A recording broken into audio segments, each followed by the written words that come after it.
Tenaga kerja ini kan sekarang nih, apalagi kemarin tuh kasus peristiwa yang di Bekasi kan, miris banget begitu. Lo ngeliatnya gimana sih? Ada riset dari McKinsey yang melihat bahwa untuk kasus Indonesia sampai 2030 kurang lebih ada 20 juta ya tenaga kerja yang hilang. Tapi di sisi yang lain ada 30 juta yang muncul. Kalau di Jerman itu ada universitas, ada politeknik, vokasi, itu punya perannya masing-masing. Kalau kita kan sepertinya semua orang berbondong-bondong masuk universitas. Padahal universitas itu kan rata-rata juga tidak ada ilmu praktis sebenarnya. Iya, betul. Ada beberapa ilmu yang mungkin bisa langsung diterapkan. Seperti misalnya accounting. Ya. Tapi kan sekarang even accounting itu juga kan Dia coba ada ChatGPT juga sekarang udah bisa dihitungin segala Selesai macam, itu. ada AI. ChatGPT aja ada yang versi 4.5. Itu bisa deep analysis, financial analysis. Di sisi yang lain kepada para pekerja ini, dia juga harus mampu untuk membaca situasi nanti ke depan seperti apa, pekerjaannya masih relevan gak sih?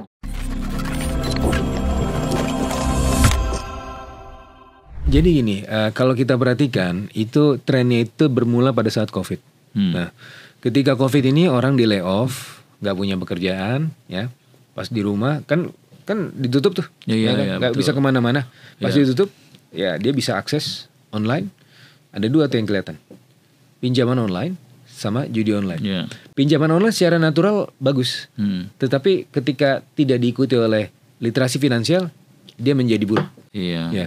Separah. Tapi yang tidak ada baik-baiknya itu ada judul. Iya ya. Oke, itu tadi pinjol. Tadi yang awal lu singgung juga mengenai tenaga kerja ya. Tenaga kerja ini kan sekarang nih, apalagi kemarin tuh kasus peristiwa yang di Bekasi kan, miris banget begitu. Lu ngeliatnya gimana sih? Gimana sih harus kita hadapin ya, gitu ya. Apalagi teman-teman kita yang memang harus mencari pekerjaan gitu. Ya, jadi mungkin sebagai pemerintah, gue juga dalam lubuk hati yang paling dalam minta maaf ya untuk teman-teman yang memang berada di situ pada saat itu ya. Kita tahu lah mereka itu kan sedang mencari penghidupan. Betul, gitu. betul. Nah, tapi di sisi yang lain kalau kita bicara isu PHK ini kan sebenarnya isu di hilir. Isu hulunya apa? Ya industrinya sekali lagi, gitu kan. Bagaimana kita bisa membuka lapangan kerja seluas-luasnya, maka kita harus memperbesar porsi industrinya. Kembali lagi ke kasta cita, industrialisasi. Nah, maka harus ada upaya-upaya untuk meningkatkan kontribusi sektor industri terhadap GDP. Sekarang kontribusinya 19% terhadap GDP, terhadap keseluruhan ekonomi. Industri itu salah satu sektor aja. Tapi dulu tahun 2000 awal sempat 26-27%. Artinya kita mengalami satu gejala yang disebut sebagai deindustrialisasi. Nah, turun, makanya perlu turun kan. Perlu dinaikkan lagi. Makanya kita punya tadi industrialisasi. Nah, untuk kemudian melakukan upaya-upaya industrialisasi itu, kita perlu investasi. Nah, ini makanya ada Danantara. Ya, baru mau ngomong tuh. Nah, betul kan? Om Rosan dan kawan-kawan tuh betul. Nah, kebutuhan investasi kita untuk mencapai pertumbuhan ekonomi 8% yang mana pada akhir itu juga terrefleksi pada kinerja industri, berapa sih? Nah, kalau hitungan dasarnya itu 10.000 triliun.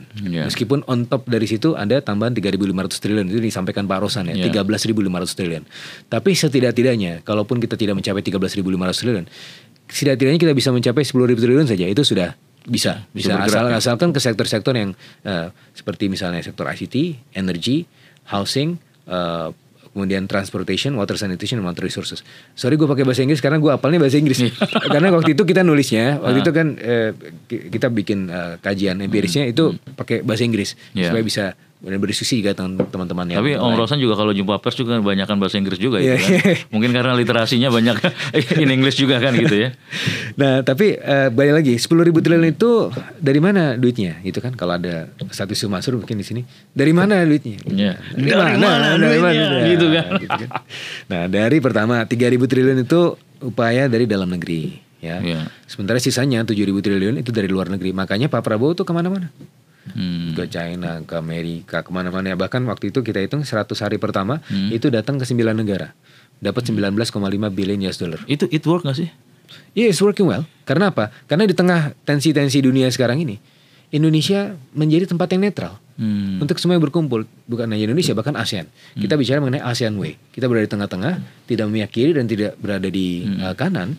Apa yang disebut Pak Prabowo seringkali ya, satu musuh terlalu banyak, 1.000 teman terlalu sedikit. Maka itu yang menjadi politik internasional kita. Kita berteman dengan semuanya. Kita masih dengan Amerika Serikat, kita masih dengan China, kita masih dengan teman-teman yang lain. Masih seksi Indonesia? Oh masih. Karena kan isunya perizinan investasi sangat susah. Banyak di prank juga para investor gitu kan, dan teriak juga, dan banyak kita tahu ya di daerah-daerah apalagi begitu ya, ada kebijakan pusat, kebijakan daerah, ini kan kayaknya menjadi apa ya, hambatan begitu. Ya, itu yang sedang diupayakan untuk pemerintah melakukan deregulasi. Sebenarnya ini sudah ada perpanjangan dari Omnibus Law kemarin kan. Sebenarnya motivasi Omnibus Law untuk melakukan deregulasi sehingga memudahkan bisnis, sehingga investasi bisa datang. Nah ini juga sedang dikerjakan ya. Jadi tidak akan berjalan maksimal kalau misalnya investor datang dan kemudian melihat hambatan-hambatan. Akhirnya mereka melihat Vietnam, semuanya sudah tersedia. Ya. Nah, tapi ya biar bagaimanapun itu harus kita lakukan. Itu adalah PR kita dan itu kita akui. Gitu kan. Jadi industrialisasi berjalan, bukan lapangan kerja ada. Betul. Orang teman-teman kita ya, yang mau lamar kerja dia punya opportunity untuk punya bisa opportunity lebih banyak. Nah, jadi memang saran saya ya, memang Job Fair itu satu platform lah. Tapi sekarang kan banyak platform lain juga ya, online platform ya. Mungkin bisa dilihat juga tuh di situ ya. Selain juga datengin Job Fair, tapi juga kalau misalnya Anda tuh sekarang sedang mencari kerja, semuanya dilakukan deh untuk mencari kerjanya di online juga. Ada kita lihat mau memantau tuh websitenya, ada Jobstreet, dulu ada Jobstreet, sekarang kalau misalnya punya akun LinkedIn, tuh. itu luar biasa, powerful sekali. Itu orang saling berempati. Bahkan ada HR itu kalau misalnya ada orang, I need job, saya butuh pekerjaan, tolong. Itu di posting ulang sama HR, meskipun mungkin mereka belum bisa merekrut, tapi mereka punya empati. Ini orang butuh dibantu. Itu ada komunitasnya kan untuk saling membantu itu. Selain juga mungkin bisa mendatangi Job Fair juga. Tapi setidaknya kita punya multi platform, punya banyak pilihan-pilihan. Jadi cara lo bukan hanya datang secara offline tapi online. Betul. Terus banyak cara-cara lagi yang harus dieksplor ya. Iya, apalagi kan sekarang zamannya digital, Mas Aryo. Iya, itu ada kemarin tuh wawancara siapa ya di El Sinta juga itu. Aduh, hari gini ke offline, oke lah, tapi coba lihat online-nya bagaimana gitu kan. Sampai dia cerita bahwa di tempat akun IG gua tuh gua buka lowongan tuh masih ada loh, hajar aja tuh gitu. Jadi kayaknya sebenarnya memang harus lebih rajin ya. Betul. Nah, terus jadi kan ini kan semuanya go digital ya. Jadi kita juga harus beradaptasi, apalagi kan sekarang kan zamannya digital native ya. Kalau zaman kita dulu ya, Mas Aryo. Zaman gua kali ya. Zaman lu kan kelahiran berapa lu? 82 kan ya, beda. Masih satu kohort lah. Kita itu masih satu perjalanan usia lah. Satu periode. Kan masih nonton film dulu kan? Masih. Dulu kalau misalnya lamar kerja gimana? Bawa ini. Bawa map kemana-mana kan? Padahal tukang insinyur. Betul. Ya kan? Udah diomelin tuh. Wah, tukang insinyur kok gak dapat pekerjaan gitu kan. Semuanya bawa map lagi kan? Bawa mapnya kemana-mana kan? Naik angkot apa segala macam. Nah kan sekarang kan udah banyak tuh platform-platformnya. Jadi mudah-mudahan itu tidak terjadi penumpukan di Job Fair gitu kan. Tapi ada multi platform tadi. Tapi dari sisi skill, kasih dong dikit nih spill ya.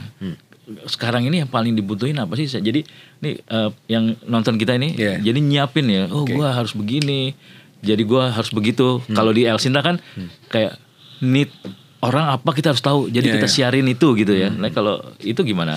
Ya, jadi sebenarnya sebelum situ kita juga bicara mengenai bagaimana pemerintah ya mencoba untuk mengantisipasi atau melakukan perbaikan dari sisi hulunya juga, ya, bagaimana perbaikan vocational school dan seterusnya. Kan itu kan compatibility ya antara apa yang diajarkan di sekolah dengan apa yang dibutuhkan industri di lapangan ya. Ya, karena kan industri kan kalau bikin on job training lagi ongkos buat mereka. Nah, sehingga itu yang dibantu oleh pemerintah.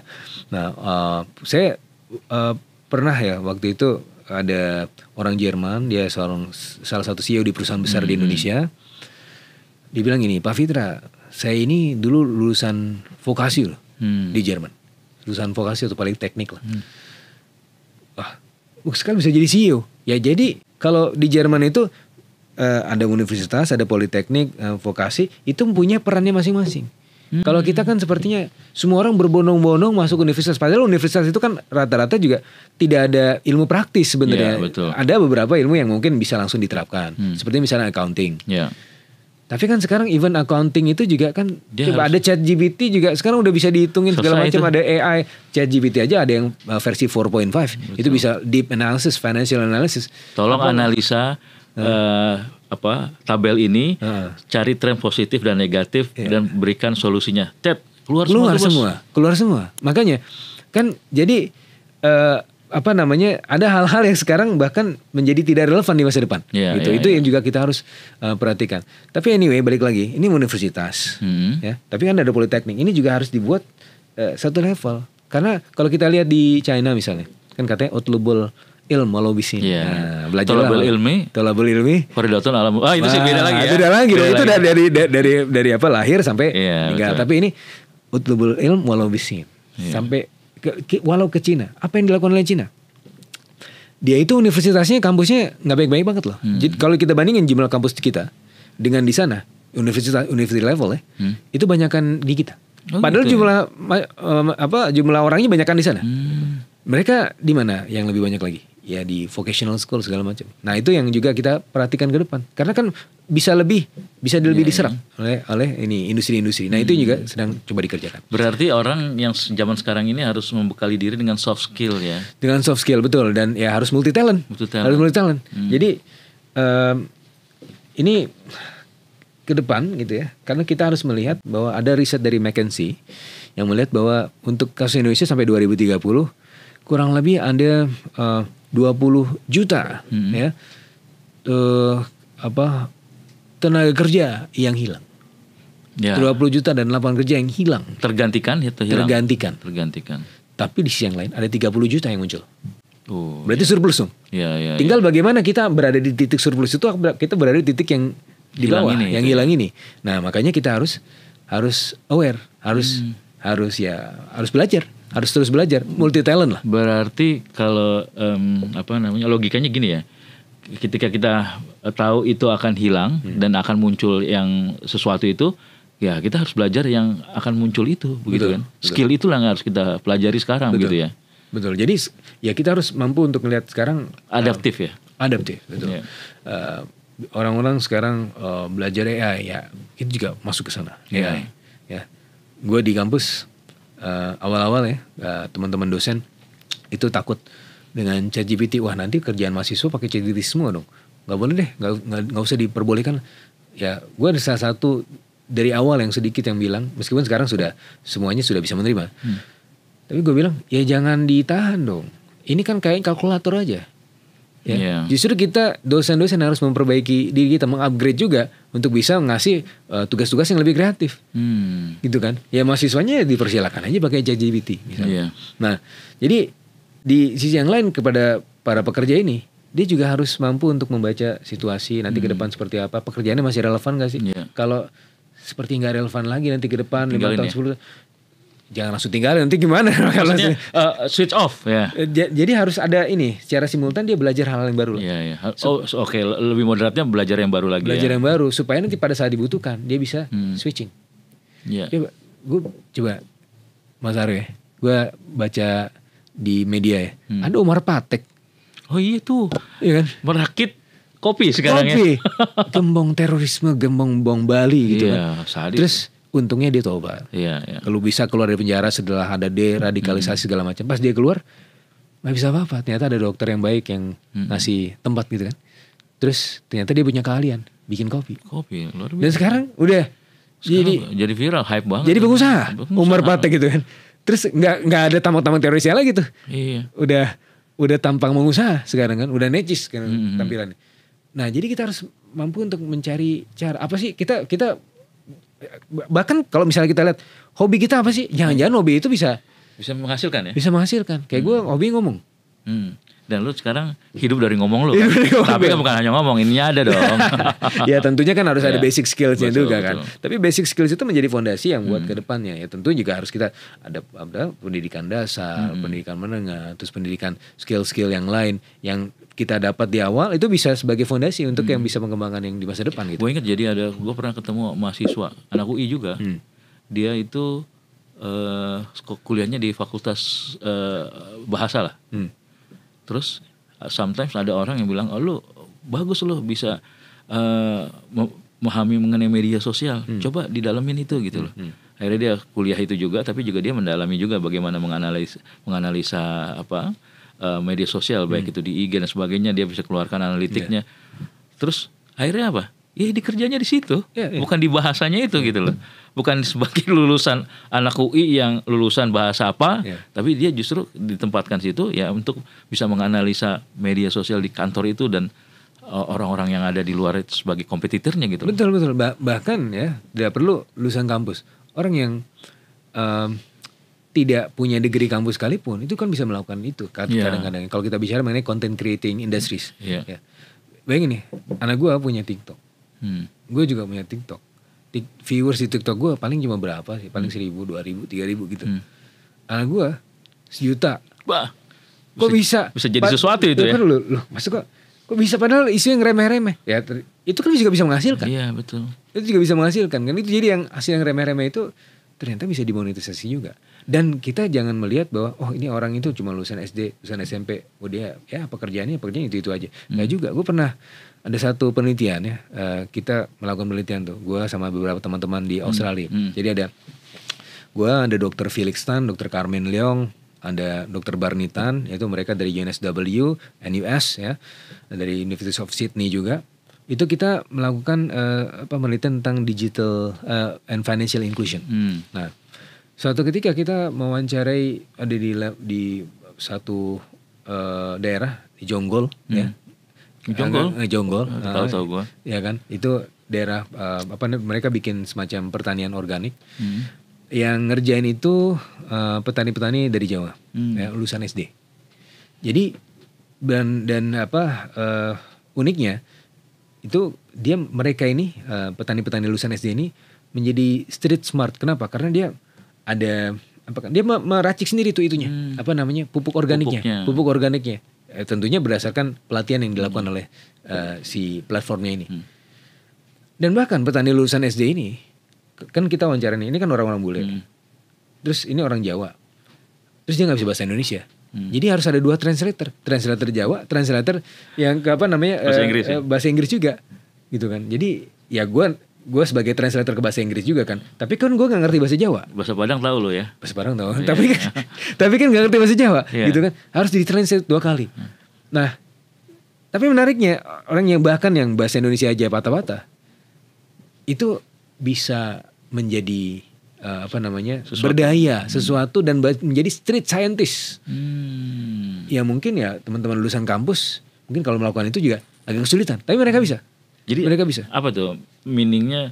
Artinya dia mau atau dia? Dia mau, dan artinya ada skill set ini ya, pemberian skill set yang inklusif dan sesuai kebutuhan. Nggak perlu lo harus kampus dulu. Iya, gue jadi inget tuh kalau dulu ya di luar negeri itu ya di barat sana dia punya skill yang memang very sharp gitu ya. Dia tajam banget dan itu benar-benar dikulik dan menjadi sesuatu. Dulu mungkin gak populer di kita ya. Dia cuma bisa begitu doang gitu. Tapi ternyata sekarang yang bisa begitu doang dan ahli di bidang itu, itulah yang survive ya. Ternyata menghasilkan. Ternyata yang kelihatannya ini kok apaan sih, maksudnya buang-buang waktu. Ternyata buang-buang waktu itu juga bisa menghasilkan uang. Ya asalkan kita ya mampu untuk membaca situasi lah. Iya. Nah berarti kuncinya ya kreatif, telaten, ya kan, dan terus juga mau berubah ya. Betul. Karena tadi lu bilang bahwa jangan ditinggalin skill yang sekarang, tapi lu coba belajar untuk ningkatin skill yang sekarang lagi tren begitu ya.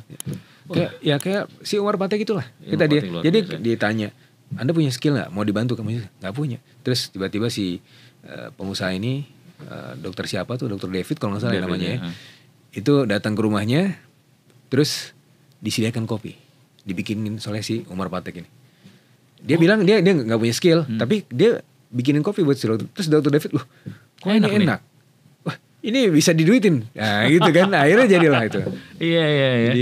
Jadi jangan-jangan kita udah punya kemampuan-kemampuan yang tidak kita sadari. Benar-benar. Mungkin kita trace dari kebiasaan kita ya. Misalnya lu lari ya kan. Bisa jadi joki Strava.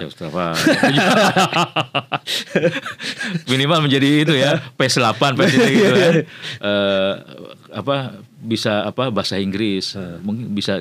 Gua ada loh yang satu kelas itu belajar bahasa Inggris pakai Zoom. Itu jam-jaman ya. Satu kelas ada 6 orang gitu.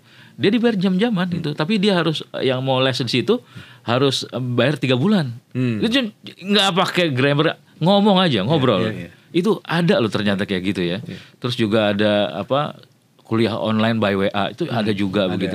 Jadi sebenarnya banyak ya yang bisa kita lakukan ya. Kayak misalnya gue di bidang siaran, pernah bikin kelas bagaimana public speaking gitu. Public speaking gitu kan. Terus bagaimana bikin berita gitu. Kan sebenarnya di keliling-keliling kita aja nih. Harus lebih kreatif sana. Betul. Jadi mungkin ya nggak usah terlalu ekstrim kita belajar skill set yang ya, ibaratnya sekarang ngerjain apa, gue sebagai ekonom terus gue tiba-tiba pengen jadi dokter. Susah.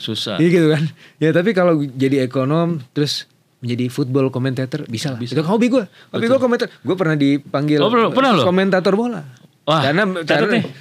Komentator kan, tapi gue keunikannya waktu itu karena gue ekonom, ya gue bicaranya data. Tunggu. Lu MU apa Liverpool? Gue nggak dua-duanya.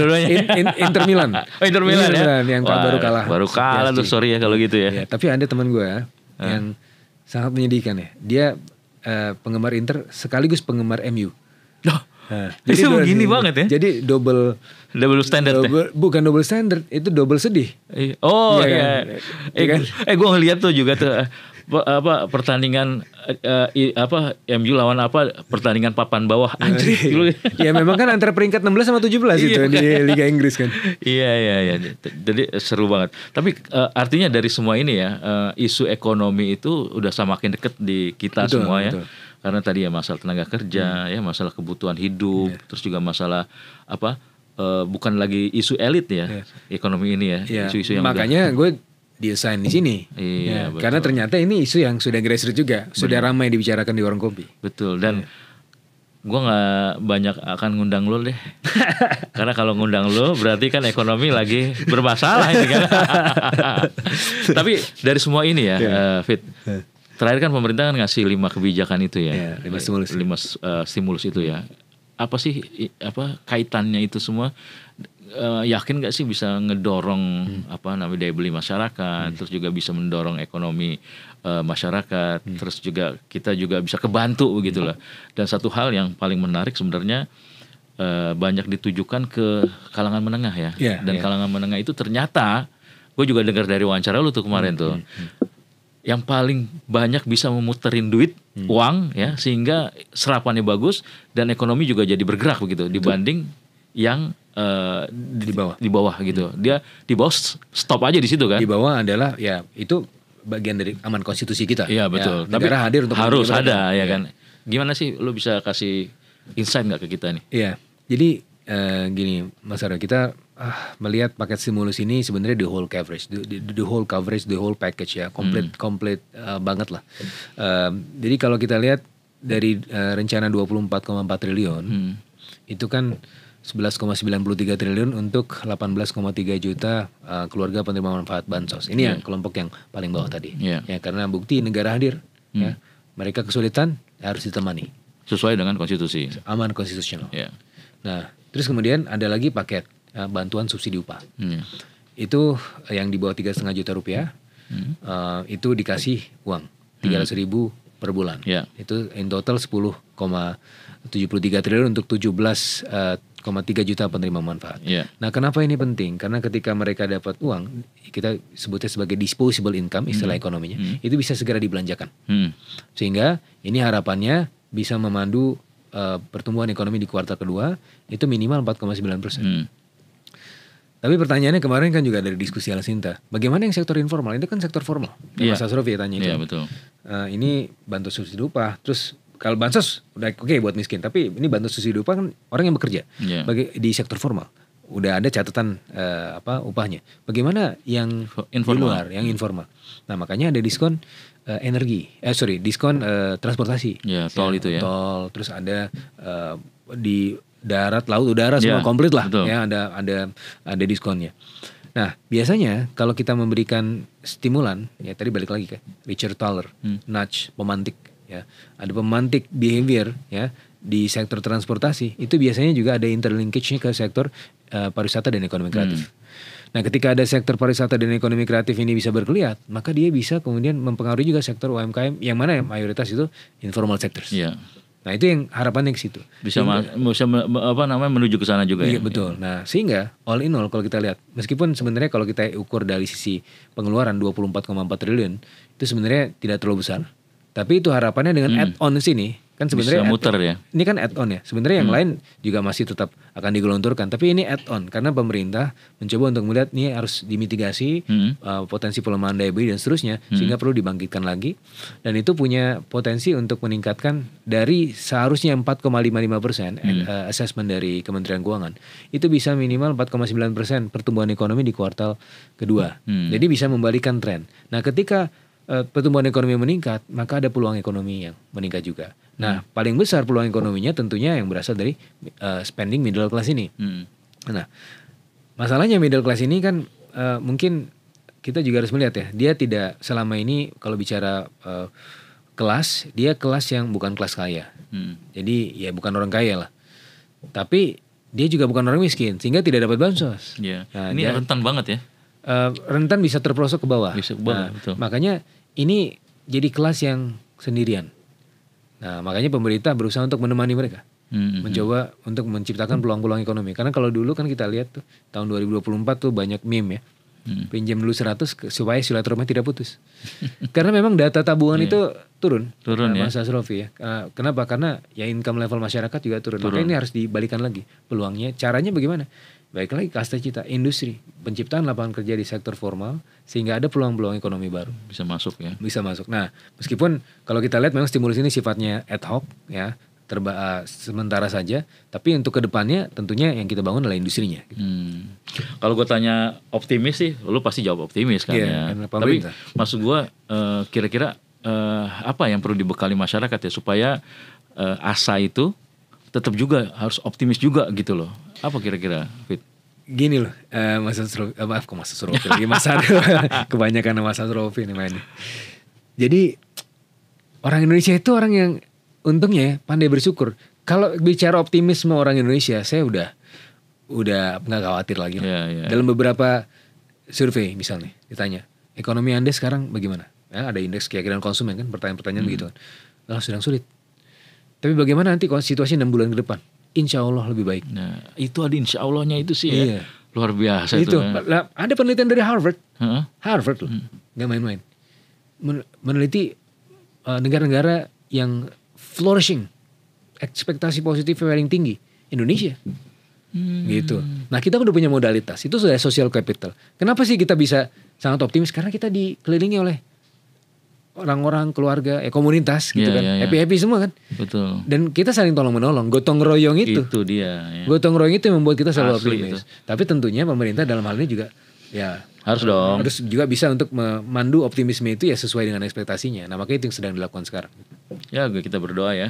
Lu ada di dalam gitu kan, gua di media ya kan, mungkin netizen, pendengar sini semua ada di luar sana. Kita sama-sama lihat nih ya kan, kalau ada yang salah ya saling kritik, saling kasih masukan tapi kan, yang konstruktif ya. Pemerintah kupingnya nggak tipis kok. Nggak tipis ya. Ya, itu kita selalu menyerap aspirasi. Bahkan Mas Gibran pernah tuh bikin lapor Mas Wapres kan. Iya betul. Ya kan, meskipun isinya juga kalau kita lihat itu kritik semua, ya tapi memang itu kan tujuan kita ingin mengetahui apa sih yang terjadi di masyarakat. Nah, itu yang mungkin masih ada nggak sih lapor Wapres masih ada? Ya mungkin lagi dievaluasi lagi. Gitu ya.